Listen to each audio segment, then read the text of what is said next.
Assalamualaikum warahmatullahi wabarakatuh. Allahu akbar, Allahu akbar, Allahu akbar. Allahu akbar, Allahu akbar, Allahu akbar. Allahu akbar, Allahu akbar, Allahu akbar. Allahu akbar kabira walhamdulillahi katsira. Wa subhanallahi bukratan wa asila.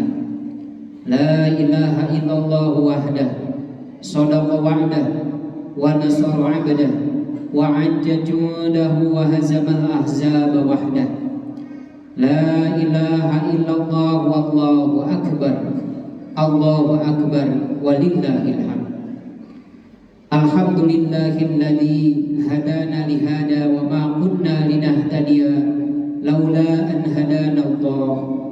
Asyhadu an la ilaha illallah wahdahu la syarika lah wa asyhadu anna Muhammadan abduhu wa rasuluh. Allahumma salli wa sallim ala sayyidina Muhammad wa ala alihi wa sahbihi wa man wala. Amma ba'd. Fa ya ayyuhan nas ittaqullaha haqqa taqwa. Qala ta'ala ya ayyuhalladzina amanu taqullaha haqqa tuqatih wa la tamutunna illa wa antum muslimun. Wa'lamu anna yawmakum hadha yawmun azim wa 'idun karim ahallallahu lakum fihi at-ta'am wa harrama 'alaykum fihi as-siyam fa huwa yawmun tasbih wa tahmid wa tahlil wa ta'zim. Fasabbihu rabbakum bihi wa'azzimuhu wa tubu ila Allahi wastaghfiruh innahu huwal ghafurur rahim. Allahu akbar, Allahu akbar, Allahu akbar walillahil hamd. Ma'asyiral muslimin rahimakumullah. Hari ini kita sampai di bulan Syawal, tepat di hari raya Idul Fitri. Sebulan penuh kita melaksanakan ibadah di bulan mulia ini, bulan suci ini, yaitu bulan Ramadan. Harapannya setelah 1 bulan penuh beribadah dengan khusyuk di bulan Ramadan, Allah subhanahu wa ta'ala semoga menerima amal kebaikan kita. Dan yang paling penting, kita semua menjadi seseorang yang baru nan suci. Jamaah salat Idul Fitri rahimakumullah. Kehidupan di dunia ini sejatinya adalah sebuah ujian, dan tidak ada satupun orang yang hidup kecuali diuji oleh Allah subhanahu wa ta'ala. Bahkan para nabi dan utusan Allah pun tak luput dari ujian. Sejak kita terlahir di dunia ini, dihadapkan dengan berbagai ujian. Ketika akan masuk sekolah ada ujian, di setiap kenaikan kelas ada ujian, dan bahkan mau lulus pun ada ujian.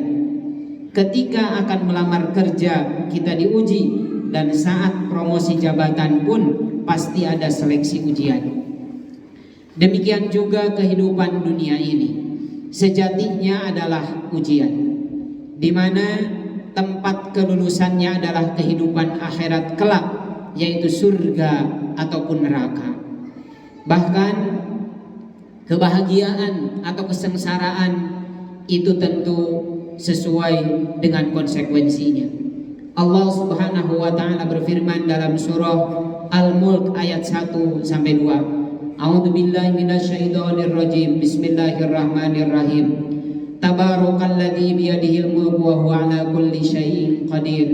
Alladzi khalaqal mauta wal hayata liyabluwakum ayyukum ahsanu amala wa huwal azizul ghafur. Ujian yang diselenggarakan oleh manusia tentu sangat berbeda dengan ujian yang diselenggarakan oleh Allah subhanahu wa ta'ala. Ujian di sekolah maupun di dunia kerja sangat bersifat rahasia. Jangankan jawabannya, soal-soalnya pun bersifat rahasia. Sangat berbeda dengan ujian masuk surga. Jangankan soal-soalnya, kunci jawabannya pun sudah diberikan oleh Allah dan sudah menjadi rahasia umum. Maka sungguh bodohlah kita jika tidak lulus masuk surga. Dan kunci masuk surga itu adalah kalimat la ilaha illallah.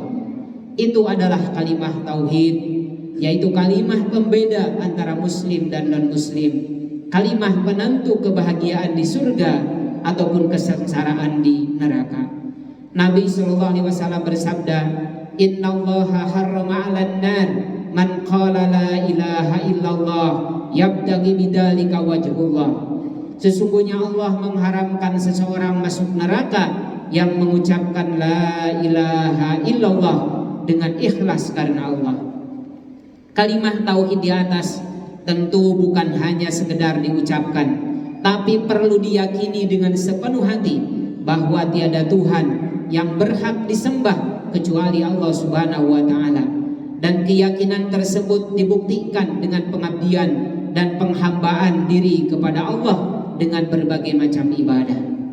Hadirin yang dimuliakan Allah Subhanahu wa taala, di setiap Ramadan kita selalu mendengar dan bahkan hafal hadis Rasulullah sallallahu alaihi wasallam yang artinya ketika masuk bulan suci Ramadan maka setan-setan dibelenggu, pintu-pintu surga dibuka dan pintu-pintu neraka tertutup. Hadis riwayat Bukhari Muslim. Memang begitulah keutamaan bulan Ramadan, di mana setan-setan akan dibelenggu, pintu surga akan dibuka dan pintu neraka akan ditutup. Tetapi hadis di atas tidak tepat dimaknai secara tekstual. Untuk memahaminya perlu memahami makna majazi. Setan dibelenggu di bulan Ramadan bukan berarti setan tidak akan menggoda manusia untuk melakukan perbuatan dosa. Buktinya saat puasa pun masih banyak yang tidak sholat dan batal puasa lantaran tidak kuat menahan lapar dan akhirnya pergi mencari makan. Secara majazi, setan dibelenggu berarti umat muslim yang menjalankan ibadah puasa diberikan kemampuan lebih oleh Allah untuk tidak menuruti bisikan-bisikan setan. Lantas bagaimana dengan adanya kata pintu surga dibuka dan pintu neraka ditutup? Maksud pintu surga dibuka karena di bulan puasa amal soleh akan dilipat gandakan pahalanya sehingga kesempatan masuk surga jadi lebih besar. Sedangkan pintu neraka ditutup berarti di bulan puasa kesempatan kita untuk melakukan perbuatan dosa lebih kecil dibandingkan dengan bulan-bulan biasa. Hadirin yang dimuliakan Allah Subhanahu wa taala, kalimat tauhid yang sudah kita punya dan kita simpan dalam hati bisa jadi tidak dapat kita gunakan untuk membuka pintu-pintu surga. Hal itu dikarenakan pintu surga terkunci dari dalam. Maka oleh karena itu kita perlu mengetuk pintu-pintu tersebut. Ada satu hadis yang mencakup amalan-amalan yang dapat mengetuk pintu-pintu surga, yaitu hadis Rasulullah sallallahu alaihi wasallam, afsus salam wa at'imut ta'am wasilul arham wasallu wan nasu niyam tadkhulul jannata bisalam. Nasihat ini disampaikan oleh Nabi sallallahu alaihi wasallam saat memasuki kota Madinah. Dalam hadis tersebut ada 4 amalan yang dapat membantu kita mengetuk dan membuka pintu surganya Allah Subhanahu wa taala. Pertama, menebarkan salam. Salam secara bahasa dipahami sebagai ucapan, yaitu Assalamualaikum warahmatullahi wabarakatuh. Dan ini adalah ucapan salam yang harus kita jadikan sebagai tradisi baik kita. Salam juga dimaknai sebagai keselamatan dan perdamaian. Setiap muslim dimanapun berada dituntut untuk menebarkan keselamatan dan perdamaian, baik dalam bentuk ucapan maupun perbuatan, sebagai wujud keimanan kepada Allah Subhanahu wa ta'ala. Dan tidak patut seorang muslim menimbulkan keresahan, kerusakan dan kehancuran tatanan kehidupan, karena itu menjadi penghalang baginya untuk masuk surga. Kedua, memberi salam. Di antara hikmah diwajibkannya puasa Ramadan adalah agar kita dapat merasakan lapar dan dahaga. Sementara banyak orang-orang yang lapar bukan karena puasa, tetapi kelaparan karena ketiadaan. Dan lapar di sini tidak terbatas dengan kosongnya perut dari makanan dan minuman, tetapi kosongnya akal dari ilmu. Maka dalam konteks ini kita dituntut tidak hanya berbagi makanan sebagai nutrisi badan, tetapi juga berbagi donasi pendidikan sebagai nutrisi jiwa bagi yang membutuhkan. Ketiga, menjalin silaturahim atau kasih sayang. Agama kita sangat menganjurkan untuk menjalin silaturahim, karena silaturahim mendatangkan manfaat yang luar biasa. Di antaranya yang pertama, dapat memperpanjang umur dan melapangkan rezeki. Yang kedua, akan dijauhkan dari neraka. Yang ketiga, menjadi salah satu sarana kita untuk mendekatkan diri kepada Allah Subhanahu wa taala. Yang keempat, dapat menjaga kerukunan dan keharmonisan dengan sesama. Dan yang kelima, dapat menjadikan kita sebagai makhluk yang mulia. Yang keempat, sholat malam. Sholat sunat yang paling besar pahalanya adalah qiyamul lail. Semoga itulah sholat malam, sholat witir, sholat tarawih, tadarus, dan bangun di malam hari untuk sahur yang kita lakukan di bulan suci Ramadan ini dapat kita pertahankan di bulan-bulan berikutnya.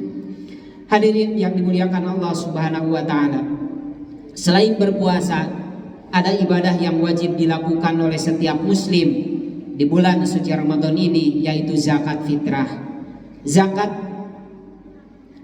fitrah ini wajib dikeluarkan oleh setiap muslim yang berkemampuan sebelum sholat Id atau sholat hari raya Idul Fitri. Pembayaran zakat fitrah dihitung melalui jumlah makanan pokok sehari-hari dalam berupa bentuk makanan pokok ataupun uang tunai. Allah Subhanahu wa taala menjelaskan dalam surah At-Taubah ayat 60 yang merupakan asnaf yang berhak menerima zakat. A'udzubillahi minasyaitonirrajim. Bismillahirrahmanirrahim. Innamas shadaqatu lil fuqara'i wal masakin wal 'amilina 'alaiha wal mu'allafati qulubuhum wa fir riqab wal gharimina wa fi sabilillahi wa ibnis sabil faridatan minallah wallahu alimun hakim. Sesungguhnya zakat itu hanyalah untuk orang-orang fakir, orang-orang miskin, pengurus zakat, para mu'alaf yang dibujuk hatinya untuk memerdekakan budak, orang-orang yang berhutang untuk jalan Allah, dan untuk mereka yang sedang dalam perjalanan, sebagai suatu ketetapan yang diwajibkan Allah, dan Allah Maha mengetahui lagi Maha bijaksana. Hadirin rahimakumullah, berzakat fitrah memiliki hikmah yang dapat kita petik bersama. Yang pertama, zakat fitrah dapat mensucikan jiwa. Membayar zakat fitrah dapat membersihkan jiwa. Hal ini sebagaimana difirmankan oleh Allah Subhanahu wa taala dalam surah At-Taubah ayat 103. A'udzubillahi minasyaitonirrajim. Bismillahirrahmanirrahim. Waz min amwalihim shadaqatan tutahhiruhum wa tuzakkihim biha wa sholli 'alaihim inna sholataka sakanul lahum wallahu sami'un alim. Ambillah zakat dari sebagian harta mereka. Dengan zakat itu kamu membersihkan dan mensucikan mereka, dan berdoalah untuk mereka. Sesungguhnya doa kamu itu menjadi ketentraman jiwa bagi mereka, dan Allah Maha mendengar lagi Maha mengetahui. Yang kedua, zakat fitrah memperoleh keberkahan harta. Selain berfungsi mensucikan jiwa, zakat fitrah juga dapat membersihkan harta. Dalam proses memperoleh harta untuk makan sehari-hari, barangkali ada hal yang tidak mengenakan terjadi, sesuatu yang tidak sesuai dengan syariat terjadi. Misalnya dalam proses jual beli, ada pelanggan yang merasa terpaksa dengan harga yang telah dipatok, kemudian membelinya tidak ikhlas 100%. Hal ini menjadi sandungan dalam memperoleh keberkahan harta. Hukumnya tidak haram, namun ada proses yang tidak baik. Proses ini dapat disucikan dengan membayar zakat. Kemudian yang ketiga, zakat fitrah sebagai sarana menjalin kepedulian dan silaturahim. Dalam ajaran Islam, Allah mengajarkan nilai-nilai kemanusiaan, salah satunya melalui zakat fitrah, sebagai bentuk upaya untuk muslim saling membantu untuk menyambungkan kehidupan umat muslim yang lainnya. Selain menjalin kepedulian, zakat fitrah juga memberikan sarana untuk mempererat tali silaturahim antara umat Islam, menguatkan ikatan persaudaraan antara mustahik dan muzaki. Muzaki peduli kepada mustahik, mustahik mendoakan muzaki. Kepedulian dan silaturahim ini juga dapat memperkuat hubungan antar umat muslim. Kemudian yang keempat, zakat fitrah sebagai bentuk rasa syukur kepada Allah Subhanahu wa Ta'ala. Berzakat fitrah melatih kita untuk mensyukuri nikmat Allah dengan membagi harta kepada orang yang membutuhkan, dan setiap hasil kerja kita ada peran orang lain dan tentu peran Allah dalam proses memperolehnya. Yang kelima, zakat fitrah berbagi kebahagiaan sesama umat muslim. Saat merayakan hari raya Idul Fitri, biasanya umat muslim merayakannya dengan cara makan bersama atau saling bersilaturahim kepada sanak saudara. Dalam proses silaturahim, pastilah tuan rumah butuh menghidangkan makanan kepada tamu. Zakat fitrah berfungsi untuk membantu orang-orang yang tidak mampu untuk dapat merasakan nikmat di hari raya ini. Kemudian yang terakhir, yang keenam, dengan zakat fitrah maka akan membersihkan diri dari perbuatan yang sia-sia. Hikmah zakat fitrah juga untuk membersihkan diri dari perbuatan yang sia-sia. Terkadang dalam proses menjalani ibadah puasa, kita pernah merasa marah akan sesuatu, kesal dengan sesuatu, bahkan juga memaki-maki. Dengan membayar zakat fitrah, kita dapat membersihkan dari perilaku sia-sia tersebut. Hadirin rahimakumullah, seperti yang telah disabdakan oleh baginda Rasulullah Shallallahu Alaihi Wasallam, Rasulullah mewajibkan zakat fitrah itu sebagai pembersih bagi orang yang berpuasa dari perbuatan sia-sia dan perkataan kotor, dan sebagai makanan bagi orang miskin. Karena itu, barang siapa mengeluarkan sesudah sholat, maka dia itu adalah sedekah biasa. Hadirin yang dimuliakan Allah Subhanahu wa Ta'ala, demikianlah khutbah singkat pada kesempatan ini. Semoga bermanfaat bagi kita semuanya. Semoga Allah selalu membimbing kita di jalan yang lurus dan memberikan kekuatan kepada kita untuk beristiqomah di jalannya. Amin ya rabbal alamin. A'udzubillahi minasyaitonirrajim. Bismillahirrahmanirrahim. Wasari'u ila magfiratin mir rabbikum wa jannatin arduhas samawati wal ard uiddat lil muttaqin. Barakallahu li wa lakum fil Qur'anil azim wa nafa'ani wa iyyakum bima fihi minal ayati wa zikril hakim wa taqabbala minni wa minkum tilawatahu innahu huwas samiul alim. Fastaghfiru innahu huwal ghafurur rahim. Allahumma salli ala sayyidina Muhammad wa ala ali sayyidina Muhammad. Allahu akbar, Allahu akbar, Allahu akbar. Allahu akbar, Allahu akbar, Allahu akbar, Allahu akbar. Allahu akbar kabira walhamdulillahi katsira wa subhanallahi bukratan wa asila. La ilaha illallah wallahu akbar. Allahu akbar walillahil hamd. Alhamdulillahi ala ihsanihi wa syukru lahu ala taufiqihi wa amtinanihi. Wa asyhadu an la ilaha illallah wahdahu la syarika lah. Wa asyhadu anna sayyidana Muhammadan abduhu wa rasuluh ad-da'i ila ridwani. Allahumma salli ala sayyidina Muhammad wa ala alihi wa ashabihi wa sallim tasliman katsiran amma ba'd. Fa ya ayuhan nas ittaqullah fima amad wantahu amma naha wa'lamu anna Allaha amarakum bi amrin bada'a fihi bi nafsihi wa sana bi malaikatihi bi qudsi. Wa qala ta'ala inna Allaha wa malaikatahu yusalluna 'alan nabi ya ayyuhalladzina amanu sallu 'alaihi wa sallimu taslima. Allahumma shalli 'ala sayyidina Muhammad sallallahu alaihi wasallam wa 'ala ali sayyidina Muhammad wa 'ala anbiya'ika wa rusulika wa malaikatil muqarrabin warda Allahumma 'anil khulafa'ir rasyidin Abi Bakar wa Umar wa Utsman wa an baqiyati sahabati wat tabi'in wa tabi'it tabi'in lahum bi ihsanin ila yaumiddin warda 'anna ma'hum bi rahmatika ya arhamar rahimin. Amin ya rabbal alamin. Allahumma ighfir lil mu'minina wal mu'minat wal muslimina wal muslimat al ahya'i minhum wal amwat. Allahumma izzal islam wal muslimin wa dilla syirka wal musyrikin wansur ibadakal muwahhidin wansur man nasaraddin wahdul man khadalal muslimin wa dabbir a'da'ad-din wa ali kalimatika ila yaumiddin. Allahumma dfa'annal bala wal waba waz zalazil wal mihan wa su'al finan wal mihan ma dhahara minha wa ma batan an baladina Indonesia khasah wa sairil buldanil muslimin ammah ya rabbal alamin. Rabbana taqabbal minna salatana wa siyamana wa qiyamana wa ruku'ana wa sujudana wa qira'atana wa du'ana wa jami'a ibadatina wa tamim taksirana ya arhamar rahimin. Rabbana atina fid dunya hasanah wa fil akhirati hasanah wa qina adzabannar. Rabbana zalamna anfusana wa illam taghfir lana wa tarhamna lanakunanna minal khasirin. Walhamdulillahi rabbil alamin.